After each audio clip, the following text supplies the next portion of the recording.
Every single morning, Monday through Fridays at 9 a.m., I host a live call-in radio show on Sirius Satellite Radio.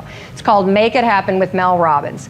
And the thing that's been so crazy about that show is every single person that calls me on that show, they call in because they're feeling stuck in their lives and they're resigned about their ability to change their lives. And I'm not talking about people that are nuts. I'm talking about successful people like you and me that just somehow got stuck in their lives. And I'm not talking about people that are looking for cheesy self-help.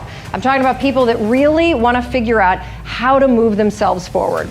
And I find that so many of us think that our dreams are unreachable or unrealistic, and it's just so sad. I mean, people think that their dreams disappear.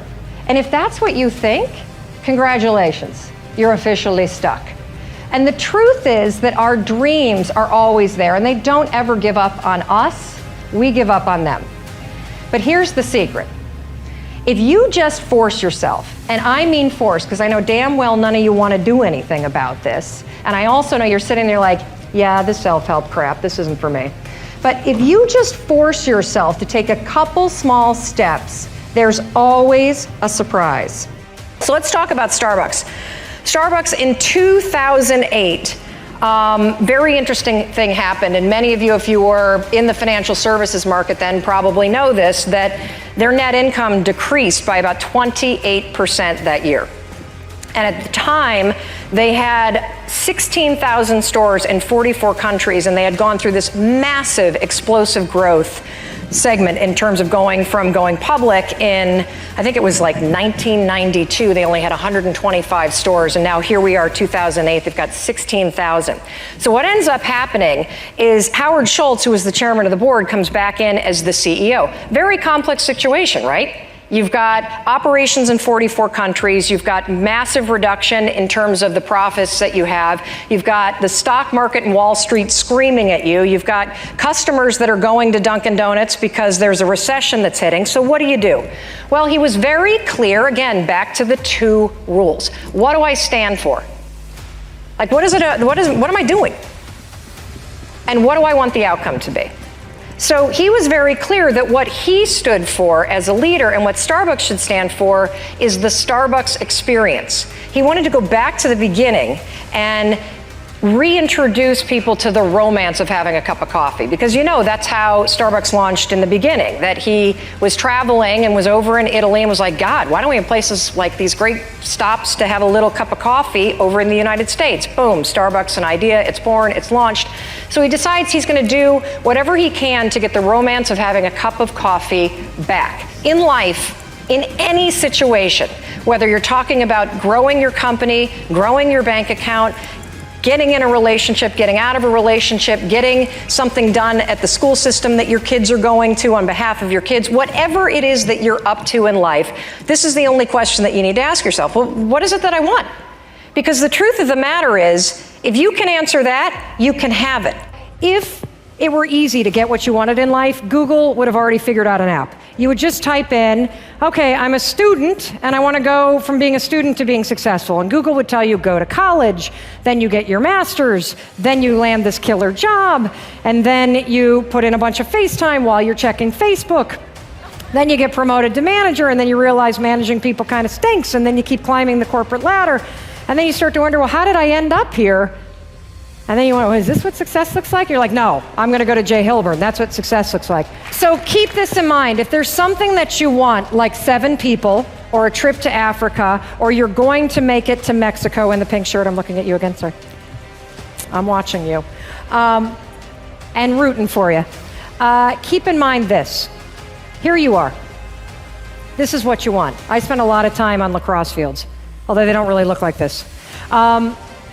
You tend to think that what you want, you just march right towards it. But if in sports you march right towards the goal, what happens? The defenders come in. And what the defenders are is it's your brain saying, ain't gonna happen. So the second you start moving toward that thing you want, be ready. You're gonna tell yourself you don't feel like it. You're gonna have to force yourself. It's happening. There's no way to get around it. So what you're gonna have to do is you're gonna basically get bounced around a lot. All over the place. And there are going to be a lot of times that you feel like this was a really dumb idea to start this business. because it's going to get hard. And I want to remind you about something. Unlike a sports field where there's an in and out of bounds, the great thing about life is there actually aren't any.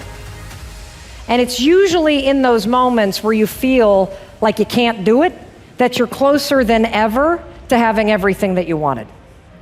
And I wanted to show you this so that you keep it in mind, because I think a lot of times when you look back, it's the darkest moments where you realize, holy cow, that's what projected me forward. We live in the most amazing moment in time. So that thing that you have up here, whatever it may be, you want to use healthy eating to cure your diabetes, you want to figure out how to take care of the elders and start a new hospice center, you want to move to Africa and build a school, guess what? You could walk into a bookstore right now and buy at least 10 books written by credentialed experts on how the hell you do it. You could Google it, and you could probably find at least, 1,000 blogs documenting the step-by-step transformation that somebody else is already doing. You can find anybody online and cyber-stalk them. You can just walk in their footsteps and just use the science of drafting. Follow what everyone else has done, because somebody else is already doing it. So why don't you have what you want? When you have all the information that you need, you have the contacts that you need, there are probably free tools online that allow you to start a business or join a group or do whatever the heck you want. It all comes down to one word: shut the front door. You know what I'm talking about? The F-bomb.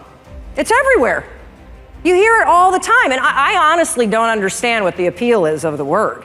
I mean, you don't sound smart when you say it. And it's really not expressing how you really feel.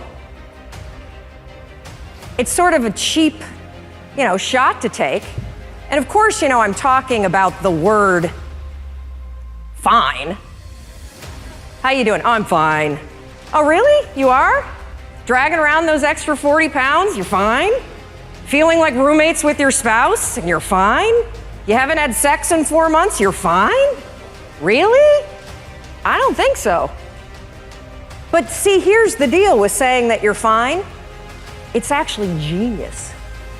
Because if you're fine, you don't have to do anything about it. But when you think about this word fine, it just makes me so angry. I mean, here we are at a conference about being alive, and you're going to describe the experience of being alive as fine? What a flimsy and feeble word. If you're crappy, say you're crappy. If you're amazing, say you're amazing.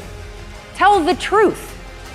And this not only goes for the social construct, I don't want to burden you with the fact that I hate my life, or, hey, I'm amazing, but that would make you feel terrible. The bigger issue